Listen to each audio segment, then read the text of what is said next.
morning, friends. Thank you very much for coming in such large numbers. I thank all the panelists, Haripura sir, Mehta, Mr. Mehta sir, Dr. Wavikar, Nitin, Abhijit, Tanvi, Saumil for coming here and giving, making a really good CME. And hats off to Dr. Ramurthy. He came from Germany and he slept at 2:30 here, and he's up and down. Really, hats off to your commitment. So today I'm going to talk on workup for presbyopic correcting IOL. That means a group of IOL, multifocal, trifocal, extended range of vision, and you can say BVT, EDOF lenses, everything together. Today, cataract surgery is no more even just a cataract surgery, and every patient wants emmetropia and whatever. Even though he wants to pay very little, he still wants emmetropia. So it is our job to get them what they want. And then there can be, there can be poor results. The results can be poor in two forms. Number one is that a surgeon only feels that the result is inferior. And second is surgeon is feeling that he is okay with it, but the patient is not happy with it. And to avoid all this, we need to have a proper workup of our patient. Now, as the days are going, the number of tests we are doing is going on increasing, but does not matter because ultimately, explaining the whole thing post-operatively, exactly what went wrong, it becomes a very tedious job, and whatever you do, patient is not going to be happy about it. So the workup for this kind of lenses, the trifocals, I would like to divide into two. Number one is the routine test which we do, which can be game spoilers, and the second are the specific for this kind of cases. So what can be game spoilers? Dry eye, we all know. MGD, in last few years we have really understood MGD can be, spoil a very, very well done surgery. Pupils. For senior citizens, very old, 75, 80 years old, small pupil is a problem. Nowadays we are getting younger patients with cataract, 35, 45, 48, and in all those patients, divided dilating pupil is the problem. Then matching the grade of the cataract vision, I'll come to this, and fused dystrophy. Mind you, we can sometimes miss this, and then it can be a big trouble. Cataract vision mismatch. The first and the basic test I would do is compare the grade of the cataract with the uncorrected, best corrected, and pinhole vision of the patient. We get after looking at so many cases, we get a hint that the amount of cataract is not commensurate with the the vision, the best corrected vision, and there must be something else wrong. And very important step. Sometimes amblyopia can also take us for a toss, and it's very important to ask for a history of amblyopia.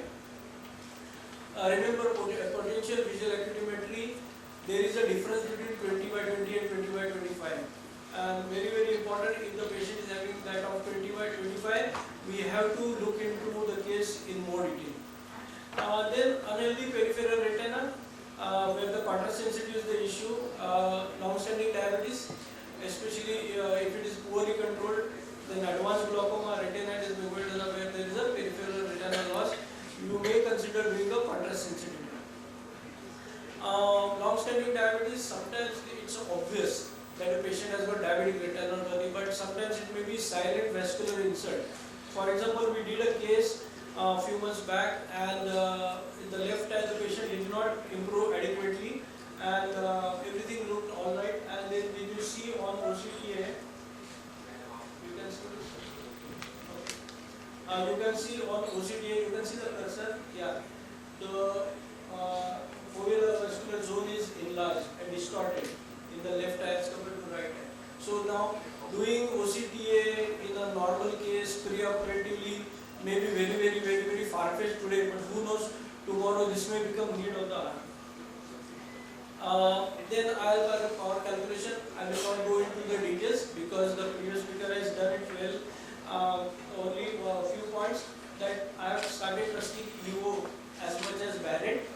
EVO is a very good formula, and mono microvision, a concept taught to me by Dr. Ramurthy sir,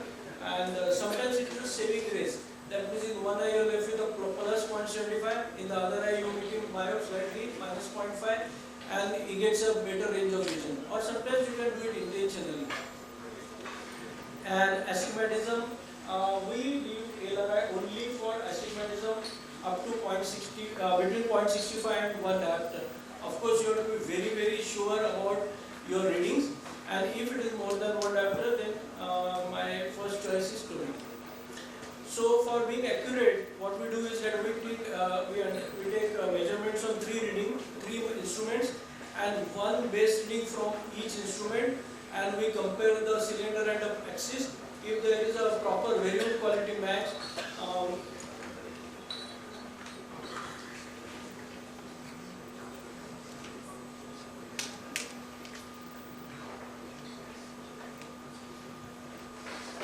so if the power is between 0.1 and the axis is within 5 degrees of all the instruments, then we go with any machine's reading, because it does not matter. We call it grade 2 matching. Grade 1 is when the power is between 0.1 to 0.25, but the axis is between 5 degrees to 10 degrees. Then we will go for Barrett median K or integrated K, and if the readings are more astray, then we will go to age-old manual calorimetry. This looks very, very tight, but once we start training the optometrists and doctors, believe me, in lots of cases we are getting this results consistently. And then we go to the investigations which are specific for a trifocal IOL, and we start with the surface, that is the topography. Epithelium has been, we have been neglecting as corneal surgeon, at least I have been neglecting, but we know now epithelium is very, very important. It has got its own power. It can induce higher order aberrations. In dry eye, it is very irregular. It undergoes remodeling and can give us funny results. And therefore, very, very important to understand the epithelium pattern. Now, this is how the normal epithelium looks like. Typically, the upper part is cleaned out because of the upper lids rubbing against the cornea. But there are so many different patterns. So very important to understand whether the epithelium of a particular patient is normal or not. Then corneal regularity, of course this is a very straightforward case, but certain corneal irregularities can give you a surprise, especially if they are in the central optical zone 3 mm. Topography is also important for post-refractive surgery cases. We all know this. This gives us a lot of information, and the IOL formula values also will depend on my topo. Then dry eye workup. Dry eye already alluded to by the previous speaker. Very, very important. It can really spoil our result. It is not important only to understand whether the patient has a dry eye, what type of dry eye, because that can decide the post-op regime. If it is a case of rheumatoid arthritis and aqueous deficiency, your line of treatment is going to be different.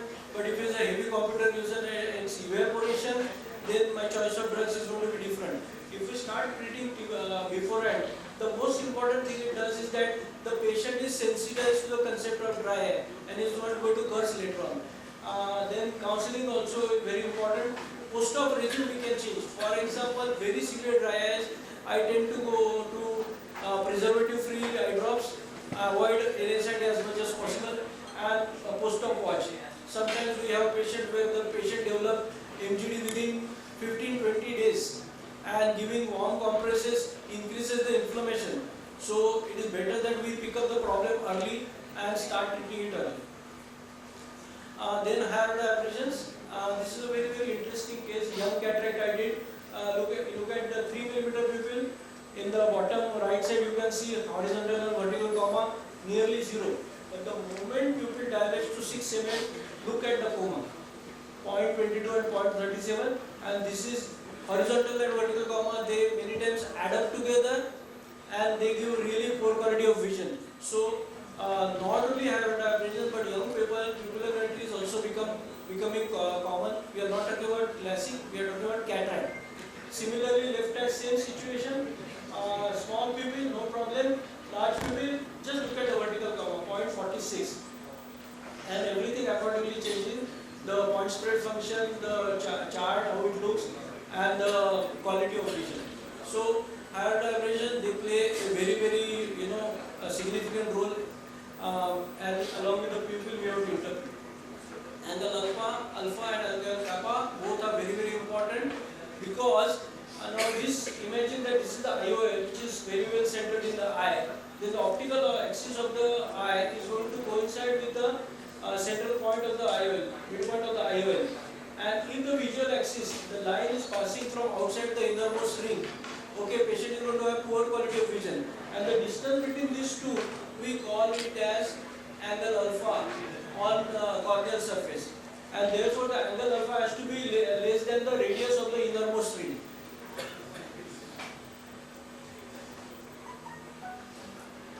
Now, very important to understand what is the interplay of all these factors with each other. Let us look, in the center is the pupil, and let us look at all these factors. The innermost ring, smaller the ring, less is the pupil dependence, okay, of the IOL, but more is the vulnerability to angle alpha, because you know that we require less angle alpha because the innermost ring is going to be smaller. But for younger generation, the pupil is going to be larger, and they are very demanding, and the situation is going to be exactly reverse. You also see that what industry has done, that over a period of time, the inner ring has been increasing in size, and for VVT it is 2.2. No wonder VVT is doing so well. Okay, that is the reason why it is more accommodative kind of lens towards angle alpha. Then we go to angle alpha. I have already covered higher order aberrations. Okay, when the pupil is small, HOA do not matter unless and until we have a case where coma is there right in the center. I remember long time back, V.C. Mehta sir had shown a case where the coma was right in the center. Unless and until we have that case situation, small pupil, you can very well be okay with the higher HOA. If it is a large pupil, first of all we need to see whether the angle alpha and kappa are normal. If they are normal, then we divide the patient into whether it's an office going and night driving kind of a person or homebound kind of a person. For homebound kind of people, these trifocal, multifocal, EOV and ROV, all these lenses, they really work very well. It is when the pupil dilates, the problem starts coming and the expectations are high. So we need to understand this interplay. Then the age and refractive error. Refractive error, I hope everybody knows that, I trust that low myope, these cases don't do well because the patient has got habit of reading very easily and the distance changes. We have to counsel them properly. That previously used to read here, now you will have to read it from a proper distance, and it may look very funny in the beginning, but as the time goes you will be okay. But I have an anesthetist friend, I operated on his eye, multifocal IOL, almost 10 years back. In spite of being doctor, in spite of being proper counseling, he still says, "Tabhi acha dikhta tha," So low myope, we have to be really careful. Age, as I explained, the pupil factor, profession. Now, if it is a bombastic corporate boss who drives at night, I'm not saying a girl or boy, okay?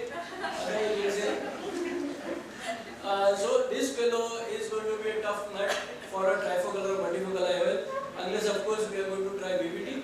And if it is a homemaker, perhaps it is a simple case. I had a patient who was a labor union leader, and he asked me one simple question because he did not want to use reading glasses while giving lectures. So he asked me that, "Doctor, will I be able to make eye-to-eye contact with the audience because it is very important?" I told him I cannot guarantee with a multifocal, trifocal. Then we landed up with a monofocal and he used his reading glasses. Similarly, now I am operating on a bridge player and I am operating on a billiards player now. For them, VVT works really best because they, especially billiards player, table tennis player, where it's a very awkward range of vision from 3 feet to 3 meters, and in that case, they have to see the ball very well. And table tennis, the ball is really small, and therefore slight variation in the or refractive or anything can really cause loss of judgment. And therefore for them probably VVT is the lens, but at the same time lot of counseling needs to be done. So the point is that you need to understand the interplay, and you need to understand the type of person, and you need to understand whether he is willing to listen to you. Yeah, of course. Okay, then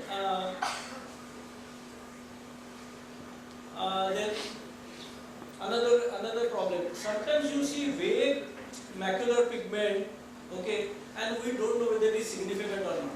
Whether to put it. I have had cases where I have rejected a multifocal IOL because of this, and patient has 6/5 vision, and I have had cases where I put multifocal IOL and patient is having 6/9, and this is the cause. So very important to analyze this. So is it significant that what thing?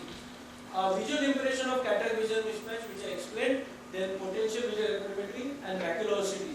It is like time that anterior surgeon starts understanding ellipsoid zone and myeloid zone. So this is a patient where the macular contour is not normal, and the ellipsoid and myeloid zone both are disrupted even here. So I'm sorry you can't see, more magnification not possible, but you can take a retinal surgeon's help. Now I got 3 cases. You see that there is a subtle yellow dot here, okay, and here also, and it turned out to be a PD. Can you see? You can see that? Yeah, it turned out to be a PED, and you would have been very unhappy if I put a trifocal IOL. Then this looks like a very subtle elevation. This turned out to be diabetic macular edema. And look at this case. Okay, on the ILM, I don't know if you can see this. You can see that there is a very small something over here, and it turned out to be a ERM. Okay, so ERM. I'm sorry. So there is a very small something subtle change there, and it turned out to be over here. You can see. Yeah. You? I will not.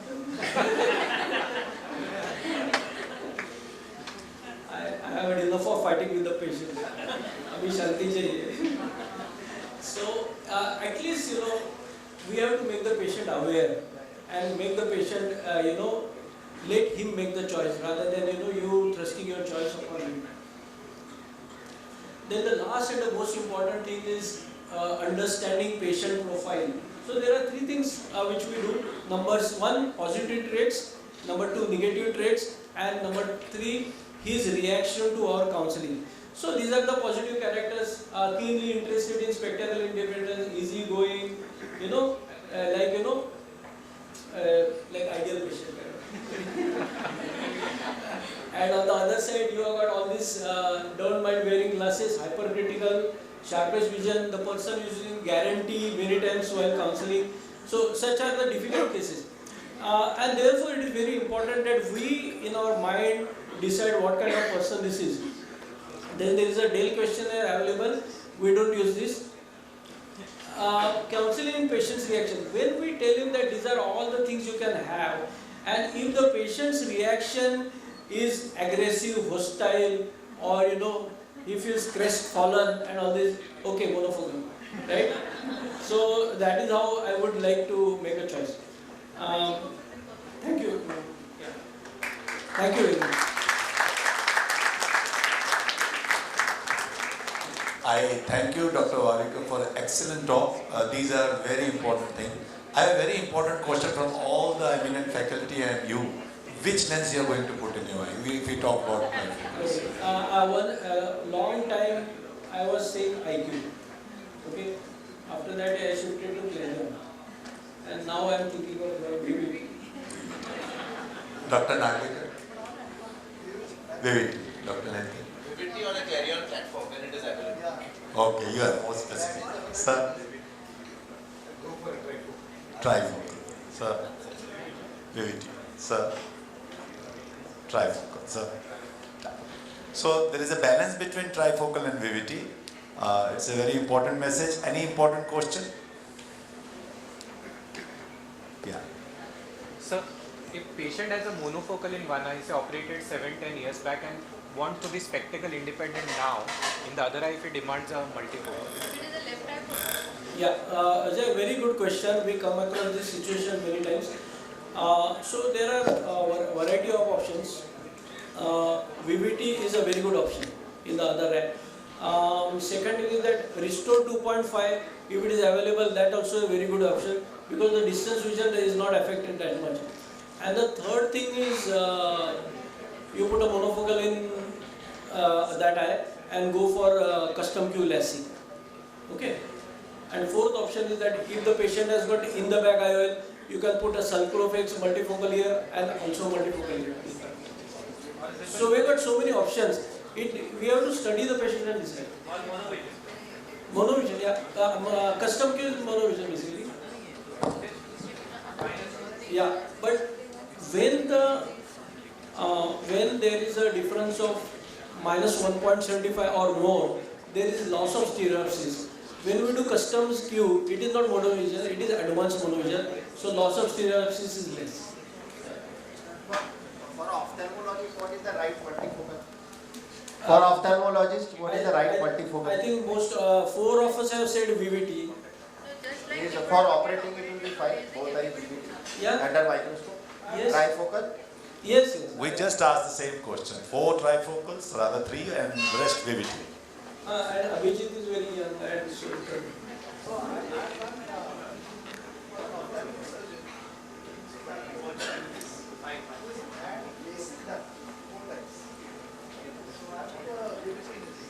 That's fantastic. So young ophthalmic surgeon, active doing phaco and LASIK, and has had a VVT done in both eyes after undergoing LASIK for -9 several years.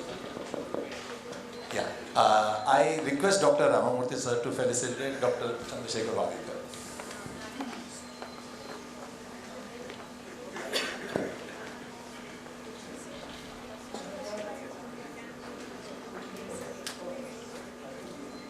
We welcome